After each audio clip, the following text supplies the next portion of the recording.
Hello everyone, welcome to my channel. I hope everyone is having a wonderful day.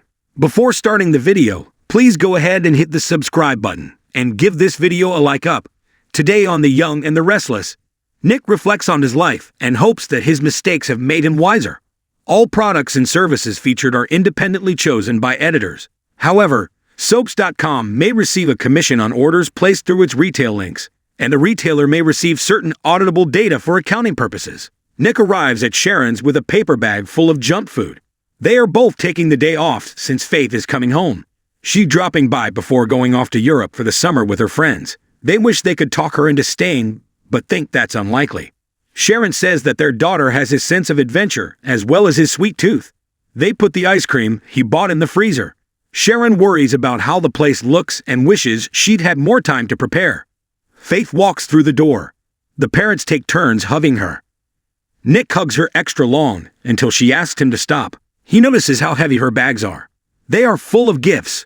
She explains that she took a rideshare there. She needs to prove that she can do things on her own since what happened with Cameron. Being with them makes her feel safe. When her mom asks why she seems so on edge, Faith bursts into tears. They sit on the couch and Nick gets his daughter some water. Why are men such jerks? Faith asks. She explains that Moses broke up with her. He thought they got together too young and dating other people is part of the college experience. Her parents are sorry to hear this. Her mom says the pain will go away eventually and she'll remember the good times. Faith declares she will never fall in love again. Nick gets them cake and ice cream. His daughter admires how her parents still get along after splitting up a zillion times. Nick says it wasn't all hell. There was a lot of love too. Sharon adds that it helps that Nick is thoughtful and was a real romantic back in the day. As she and Nick lock eyes, they think of when they used to skinny dip on a tropical island. Maria and Tessa arrive. Aria is home napping with the sitter. Faith tells them they are just in time to hear Nick and Sharon's love story. The three of them sit and prompt the former couple to tell them everything. Sharon recalls how they used to drive around in his pickup truck like the rest of the world didn't exist. He says the first time he saw her, that was it. He was done. They flash back to making out in the truck and lounging by the pool, talking about how great their chemistry was. Nick admits it wasn't easy. He and Sharon remember the other people they dated, and how badly Matt Clark reacted to Sharon dumping him to be with Nick. Matt wound up dead, and Nick went to jail for it. That's when he learned that there is nothing fun about prison. His ex, Amy, eventually came forward and confessed to shooting Matt, so he was released. Sharon adds that Nikki was also a serious obstacle because she didn't think Sharon was a proper young lady. It wasn't until Noah was born that Nikki and Victor started to accept Sharon into the family. Things changed after that. He discovered that Cassie was the child that Sharon was forced to give up when she was 16. It was hard for him to accept the child that she wasn't his. Eventually, he came to love Cassie as his own. Sharon just wishes they'd found Maria at the same time so the sisters could have grown up together. Nick tells them how lucky they were to have Cassie in their lives. They move on to discussing how he went to work with his father and how much friction there was, especially over the coffee house. Nick and Sharon announced that they cheated.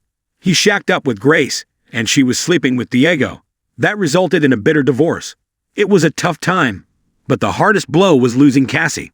That gutted them. He remembers how clueless it left him, and how he tore apart the house. Nick and Sharon hold hands as he explains he couldn't handle his grief. People got hurt, especially Sharon. That's when he wound up with Phyllis. They recall how Sharon confronted them for hooking up. They both tried to move on, but kept getting back together at the cabin. The first time resulted in Faith. It wasn't always easy, and there were a lot of complications, like her getting kidnapped. But they ended up happily together just as Cassie had predicted on her deathbed. Tessa is shocked to hear that part. Faith reminds her parents that they wound up fighting for custody of her. Sharon is sorry they ended up hurting her. They remember their almost wedding that ended with Sharon slapping Nick. Even at their angriest, they knew anything was possible because they loved each other. Maria and Tessa get a text about Aria being awake. Apologizing, they leave to see their daughter. Nick and Sharon worry they have shared too much information, but Faith is glad she's heard all of this. She can see their mistakes may have made them even stronger. Nick explains that life and love are messy, as he's sure she's finding out right now. He thinks that family keeps people grounded and brings them back to the center, no matter how far they've drifted. Maybe one day Moses will realize she's his center. Is Mom yours? Asks Faith. Nick says he will always love Sharon. He thinks they've finally found the right balance, and that's all tied to her and Noah. They've been their center. Sharon thinks that was perfectly put, and Faith loves them even more. The three of them hug. Nick goes to the ranch house. He calls for his parents, but they aren't around. Picking up a photo of his sister, he remembers welcoming her back to town and attending one of her weddings. He recalls telling his mom how tough she is, and remembers working out with his father. Victor told him how proud he was of him. His parents come in, and he snaps out of the reverie. They sit down, and Nick announces there is something he needs to say to them. His mom hopes it's not bad news. Their son says he just wants them both to know how much he loves them, and how indebted he is for the life they've given him. Nicky thinks that's lovely but wonders where this is coming from. Nick explains that he and Sharon just told Faith the good and bad of their lives, and it reminded him of some of the mistakes he's made. He hopes he's done some things to make them right and become wiser in the process. He couldn't have asked for better role models than them. Victor says they couldn't have asked for a better son, and Nicky holds Nick's hand.